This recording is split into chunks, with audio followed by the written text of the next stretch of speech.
जय हिंद दोस्तों, मैं हूं मनोज और स्वागत करता हूं अपने YouTube channel politics in motion पर। संयुक्त राष्ट्र महासभा UNGA का मंच, जहां हर देश अपनी आवाज़ पूरी दुनिया के सामने रखता है, इसी मंच से पाकिस्तान के प्रधानमंत्री शहबाज शरीफ ने भारत पर आरोपों की बौछार की। उन्होंने गाजा संकट पर आंसू भी बहाए, इजराइल पर आरोप भी लगाए और दुनिया को ज्ञान देने की कोशिश भी की। लेकिन भारत के प्रतिनिधि पेटल गहलोत ने ऐसा जवाब दिया कि पाकिस्तान की पूरी कहानी, उसका झूठ और उसका पाखंड सब सामने आ गया।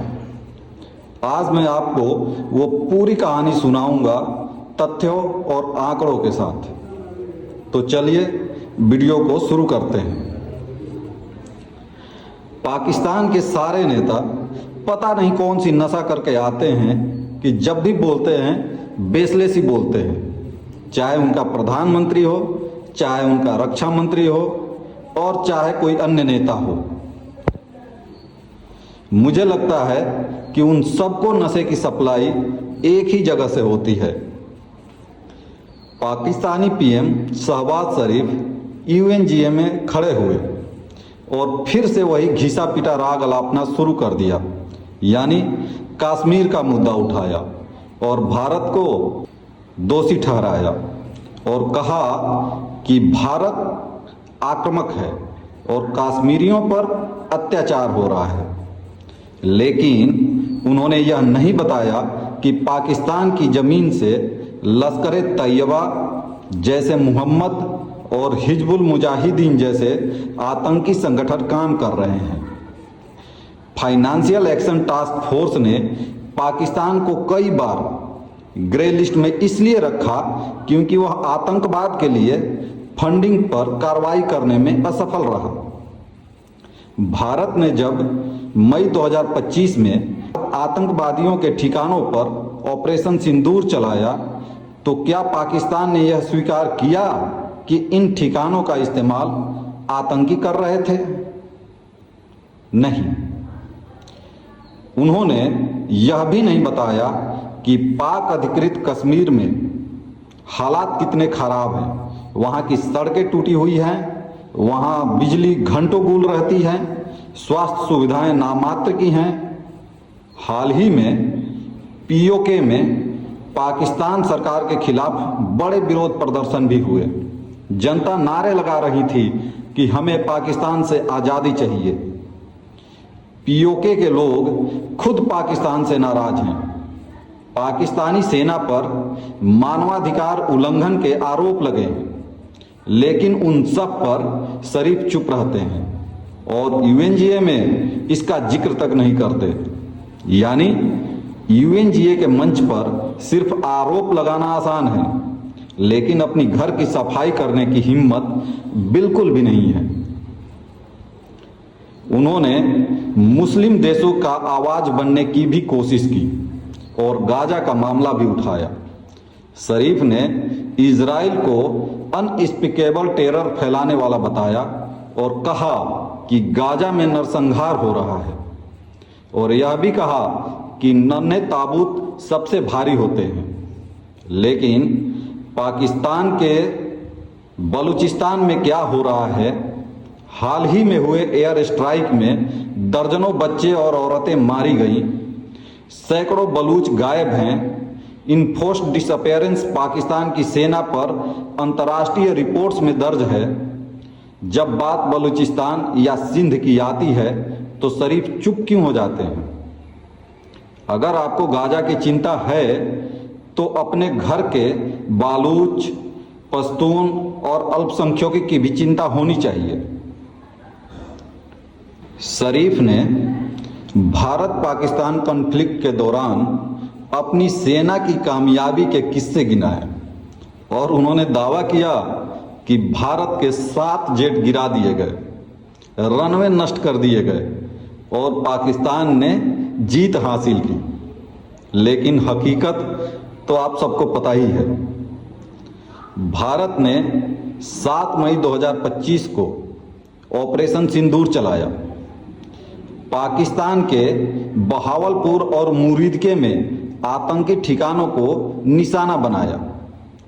भारत ने सबूत भी दिखाए, जले हुए कैंप, मारे गए आतंकी और उनकी तस्वीरें पूरी दुनिया को दिखाई।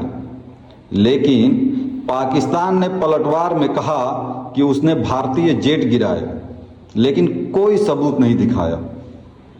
पेटल गहलोत, जो संयुक्त राष्ट्र में भारत की अस्थायी प्रतिनिधि हैं, जो संयुक्त राष्ट्र में भारत का पक्ष सावधानी पूर्वक और तीव्रता से प्रस्तुत करती हैं, उन्होंने यूएनजीए में पाकिस्तान के पीएम शहबाज शरीफ के भाषण पर भारत की राइट ऑफ रिप्लाई का उपयोग किया और कई बिंदुओं पर सीधी चुनौती दी, जैसे आतंकवाद, पाकिस्तान का तेवर और उसकी विदेश नीति पर दोहरा मापदंड।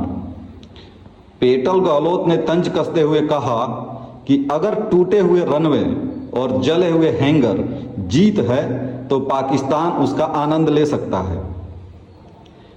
22 अप्रैल 2025 जम्मू कश्मीर का पहलगाम हमला, 26 निर्दोष लोग मारे गए।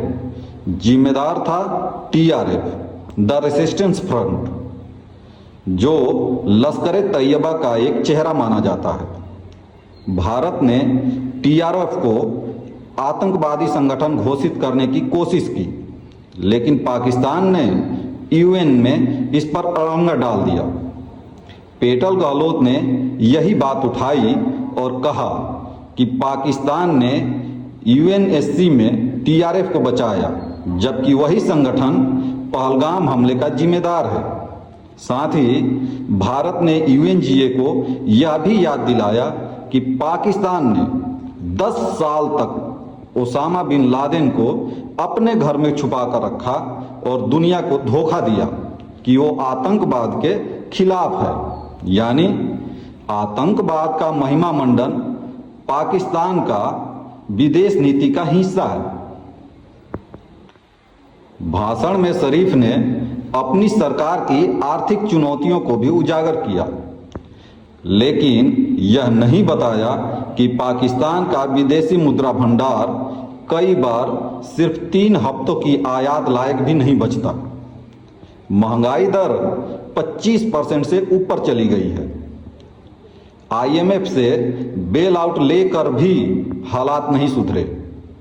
एक देश जिसकी अर्थव्यवस्था लगातार गिर रही है और जहां जनता महंगाई से मर रही है, उसका प्रधानमंत्री यूएनजीए में दुनिया को आर्थिक न्याय का ज्ञान दे रहा है।